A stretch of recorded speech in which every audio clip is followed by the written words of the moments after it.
In Lesson 8 today, we're going to look at power series and intervals of convergence. We've already studied about writing Taylor polynomials for functions like e to the x, cosine, and sine. And now we're going to look at the specific kinds of power series using Taylor and Maclaurin series. The definition of a power series is if x is a variable, then an infinite series in the form of a sub n, x to the n, as n goes from 0 to infinity, can be written out in this format. We call this a power series, while an infinite series is in the form of the first term times x minus c to the n power. We want that series summed up, and we have a sub 0 and then a sub 1 times that variable around the center at c. So we've seen these formulas in the earlier lessons. Here again, once more, is our formula for Taylor polynomials, just so you can reference back to that. All right, so here in example 1, some important details to consider. Some functions shown below will not generate a Taylor polynomial at c, because the function or one of its derivatives don't exist there. Determine which functions present problems and explain why. In this first example, the square root of x minus 1, you know that the domain is restricted from 1 to infinity. So if we center that function at 2, this one will be okay, and we would be able to write a Taylor polynomial. In example B, the natural log of x minus 1, if we wanted to center that Taylor polynomial at 1, we would not be able to do that because the domain does not include 1. Another way to say that would be that the first derivative at 1 doesn't exist. Include 1. In other words, f prime at 1 does not exist. So we could not write a Taylor polynomial with that function. In C, cotangent of x centered at 1, if you think about the function cotangent x equals 0 is a vertical asymptote. So we could not write a Taylor polynomial with cotangent. Square root of x minus 1, x plus 1, centered at x equals negative 1, would also be a no because x equals negative 1 is an endpoint of that function. And the first derivative would be undefined. So even though negative 1 is on the domain of the function, we could not write a Taylor polynomial based on the derivative information. And square root of x minus 1, we want to center that at 0. Well, then we would be taking the square root of a negative number. So no, that wouldn't work. The domain is only from 1 to infinity, and x equals 0 is not on that interval. And then finally, this rational function looks like it would be okay because 4 is included in the domain. Just because we have a break in the graph at positive 3, we still have 4 in the domain. So we could write that function as a Taylor polynomial. So there's two issues you want to consider. First, we've seen that except for the geometric telescoping series, we can't sum most series with an infinite number of terms. And also, not all Taylor series will converge for all values of x. But we can show how infinite Taylor series, which is Taylor polynomials with an infinite number of terms, will be exactly equal to their parent functions for x values that converge, centered at 1. So we know the f of 1 is the natural log of 1, and that's 0. And we want the f prime of x, that's 1 over x, or we'll write that x to the negative 1. The f double prime of x would be negative x to the negative 2.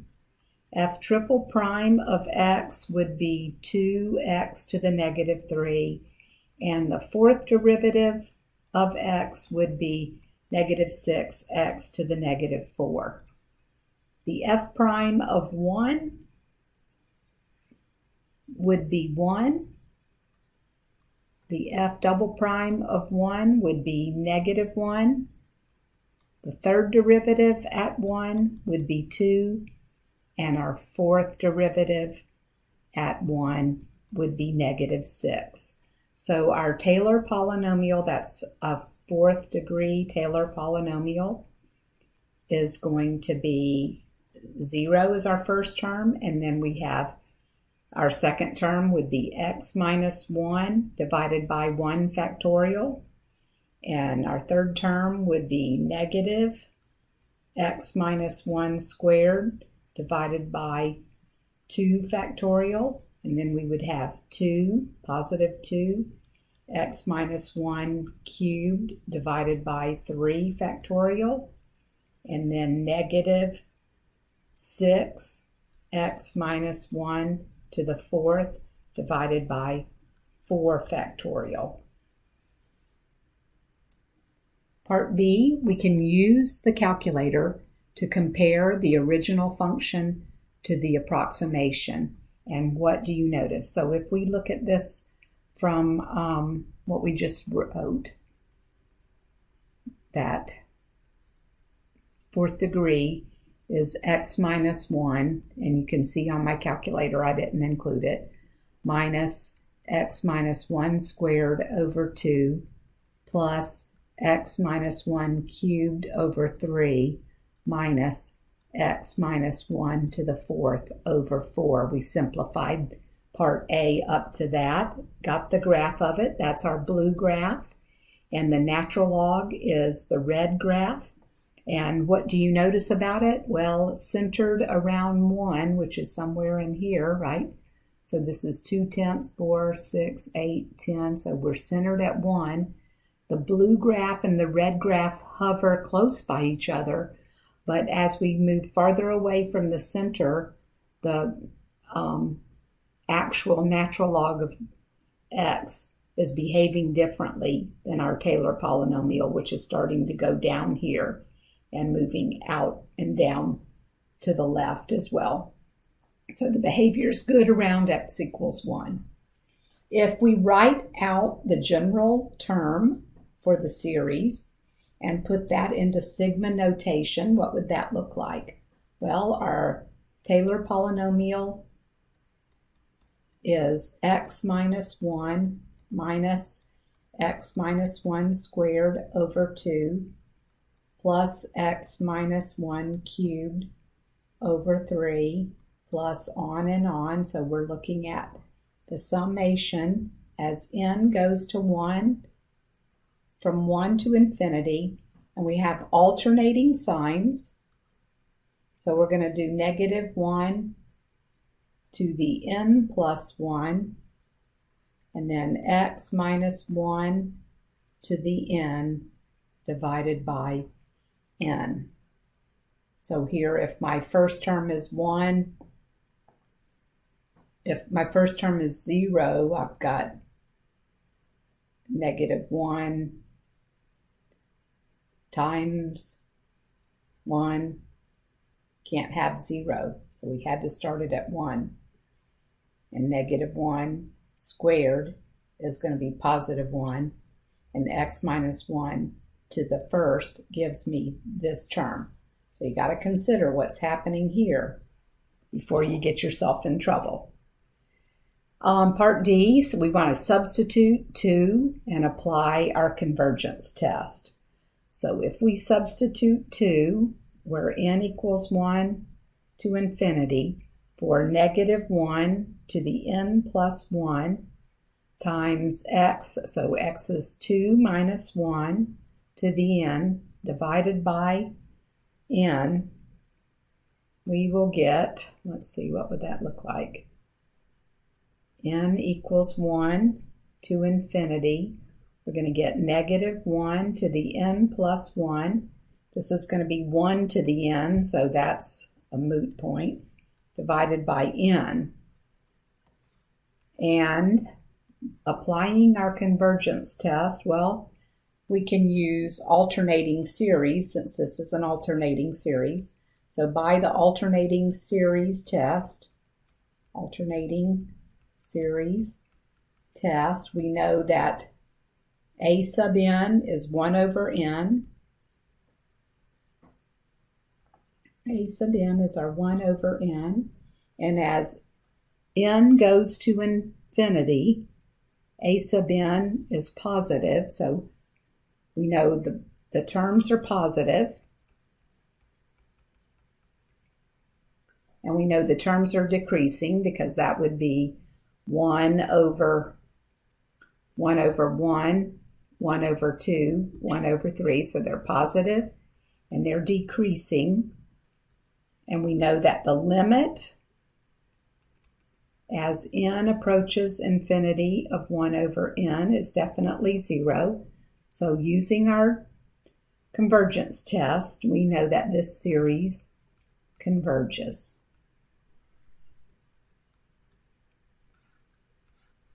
Okay, so here's a funny fact for you about the digits of pi. I'll let you enjoy that on your own. And we need to think about, when does a power series converge or diverge? Hey, we just spent 2 weeks on convergence test. And what test do we use for determining convergence? Well, in general, we're going to use the ratio test, or sometimes the root test. And we can use that to determine the radius of convergence.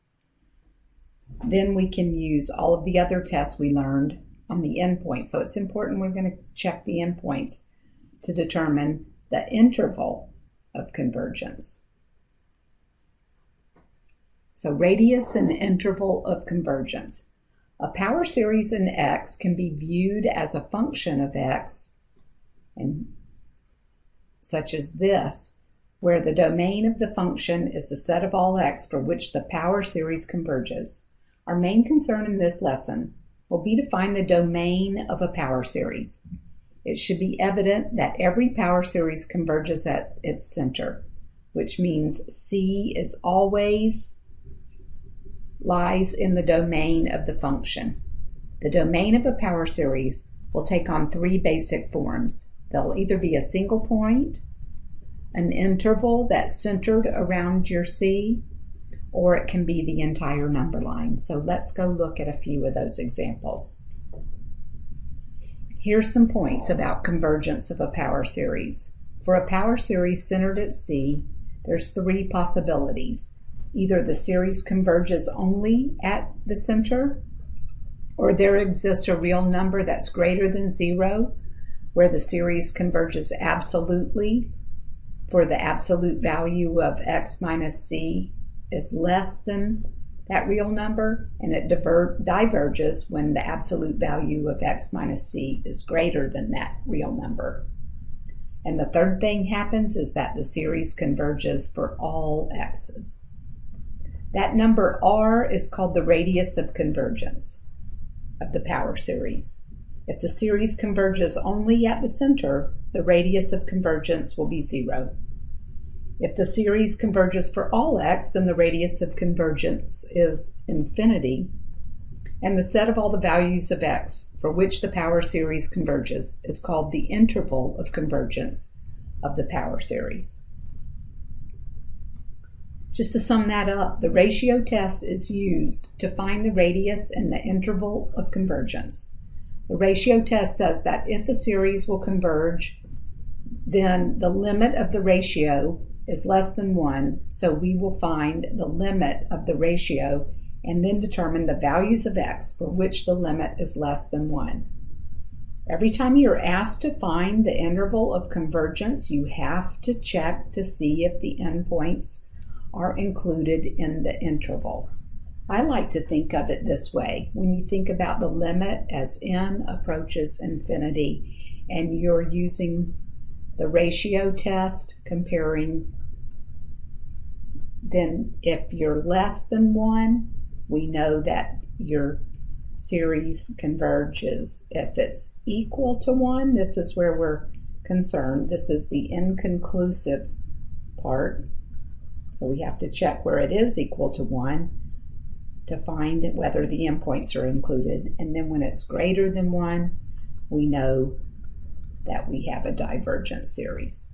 So just as a little helpful hint. Example 3. So there's only 2 examples in this. I think this is the last one. There's about 4 parts, but this is the last one. Example 3, we want to find the radius of convergence and the interval of convergence, and be sure to check the endpoints.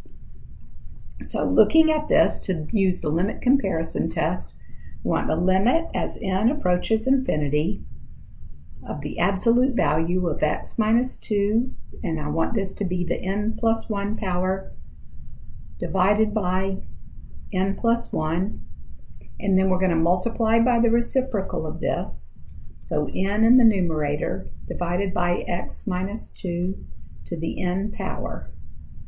That simplifies down to the limit as n approaches infinity. So we have x minus 2. We're going to get rid of one of those, and that's going to just leave one of these in the top, x minus 2 times n divided by n plus 1. And as the limit goes to infinity, this portion goes to 1. So we're left with the limit, we're left with the absolute value. Let's write it out here to the side. We're left with the absolute value of x minus 2.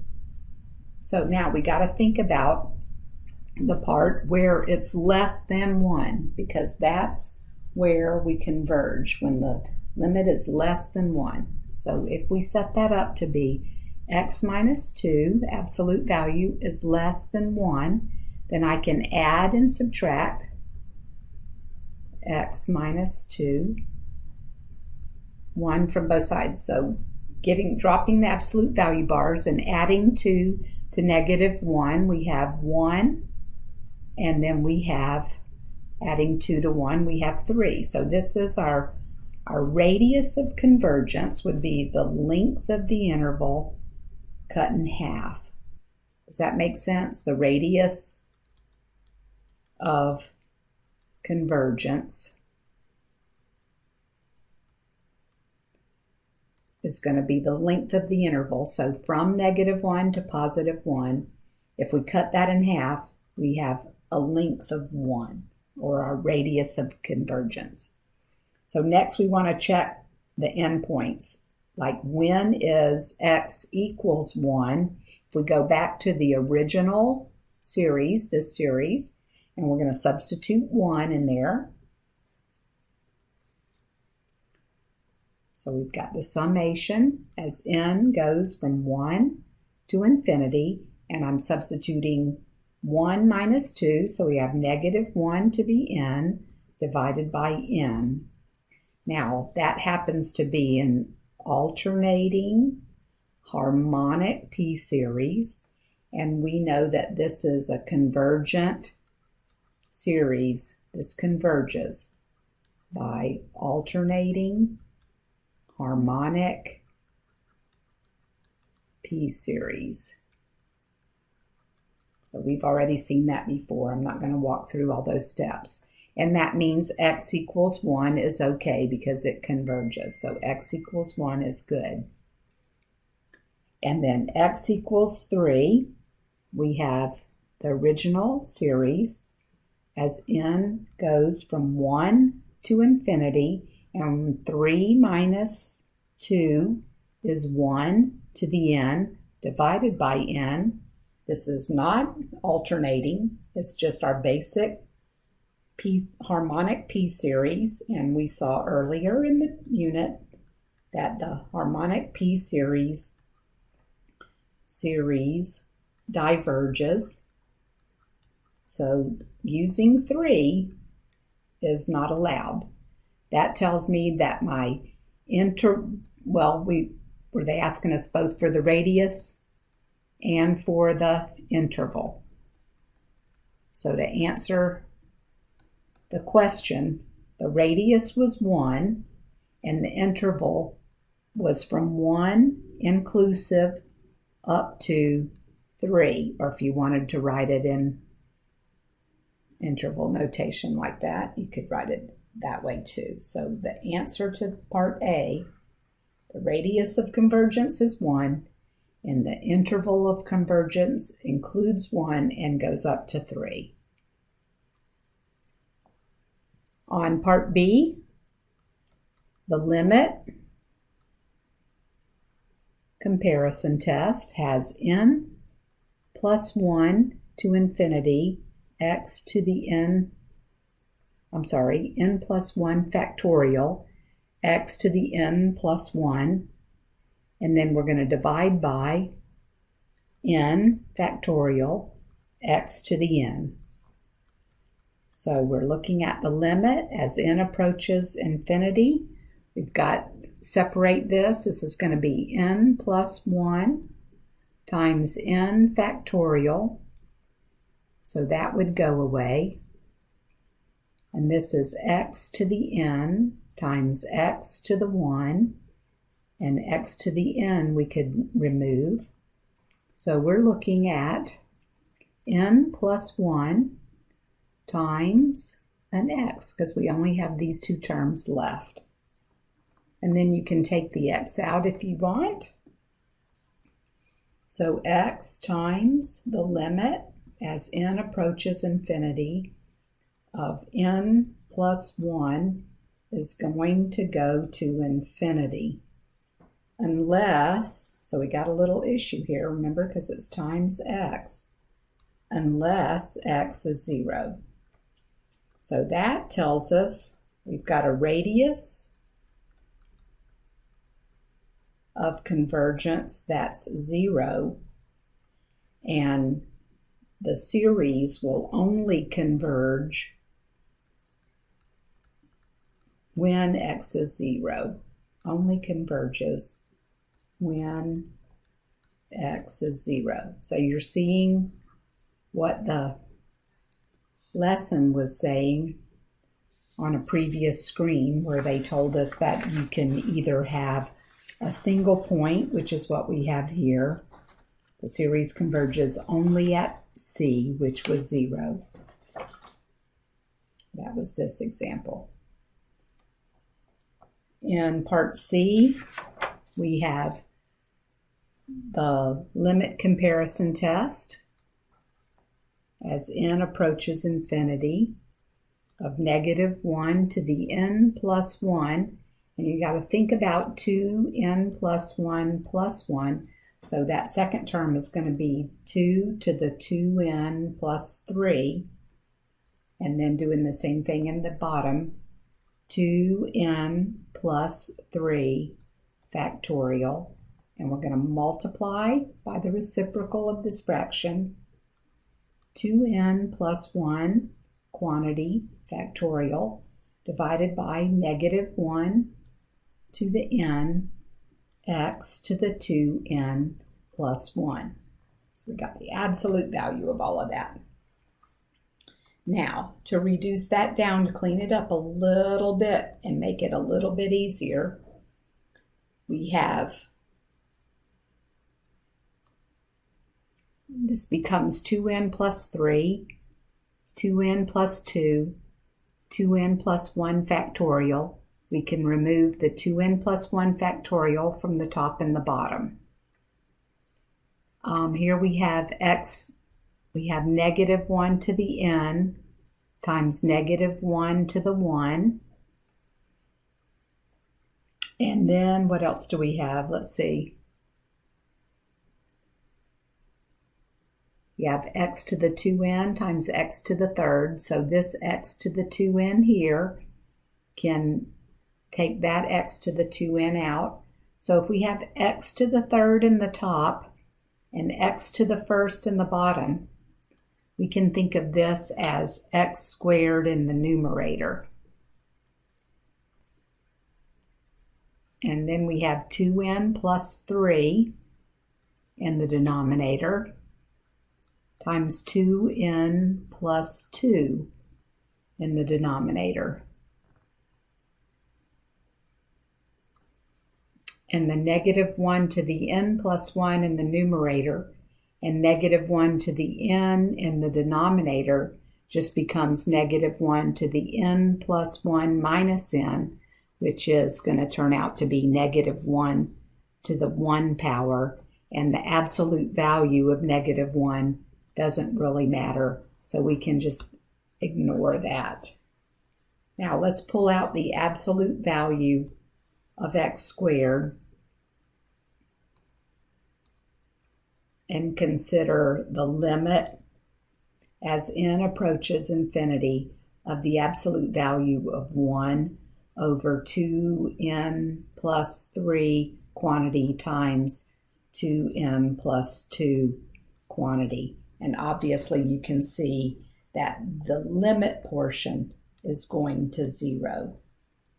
Now we've got the x squared in the front, so the absolute value of x squared, no matter what value we give to x, it's going to be 0 is less than 1. So our radius of convergence would be infinity, and the interval of convergence would be negative infinity to positive infinity.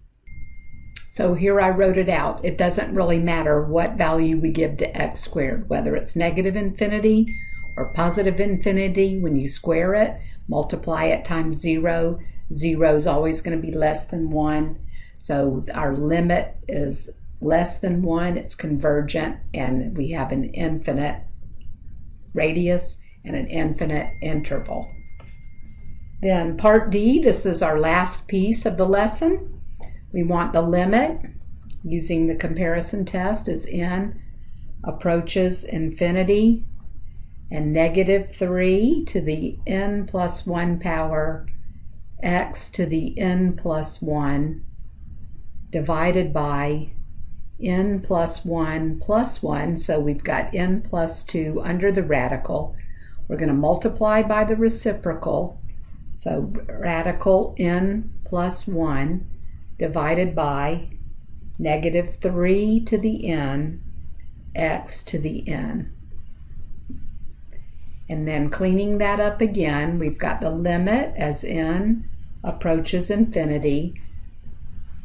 And this is going to be negative 3 to the n would get rid of this portion and this portion. And then x to the n would get rid of that piece and that piece. And here we have negative 3 and an x, because x to the n times x. And then an n plus 1 in the numerator and an n plus 2 under the radical in the denominator. We've got that whole thing. This piece is going to go to 1. So our limit would be the absolute value of negative 3x. Now we can say that this is going to converge when the absolute value of 3x is less than 1. So if we add negative 1 here and 1 here, then this piece would go over there, this piece would come over here. We would have negative 1/3 is less than x is less than 1/3. Or if you wanted to drop that absolute value from here, you could do that and have it work out just the same anyway. Finally, we know that we need to check the endpoints. And our first endpoint is when x is negative 1/3. I'm going to plug that back into my original series. We had negative 3 to the n, and our x was negative 1/3 to the n divided by the square root of n plus 1. Now this looks like we have n equals 0 to infinity of 1 over the square root of n plus 1. Now if I want to compare this to a smaller 1 over the square root of n, I know that that is, let's say this is our a sub n, then if b sub n is what I'm going to compare to, I know that this series diverges. It's a p series because our power is a half, and this is a divergent b series. So that means this larger one diverges by the limit comparison test. So this diverges, and we wouldn't use that endpoint. Check the other endpoint when x is 1/3, substituting that value back into the original series, negative 3 to the n, 1/3 to the n over the square root of n plus 1, and that's going to simplify down to the series of negative 1 to the n over the square root of n plus 1. We have an alternating series, and this would be a convergent alternating series because the limit is definitely 0. So by the alternating series test, the limit as n approaches infinity of 1 over the square root of n plus 1 is 0. The terms are decreasing. They're alternating signs. This converges. So we have at the end, we have a radius of convergence. Radius of convergence is 1/3, and our interval of convergence does not include negative 1/3, but it does include positive 1/3. So not negative 1/3, but yes to 1/3. And that's the end of this lesson. There's a page here with a little bit of a summary for you to read through to help you with the homework. See you next time.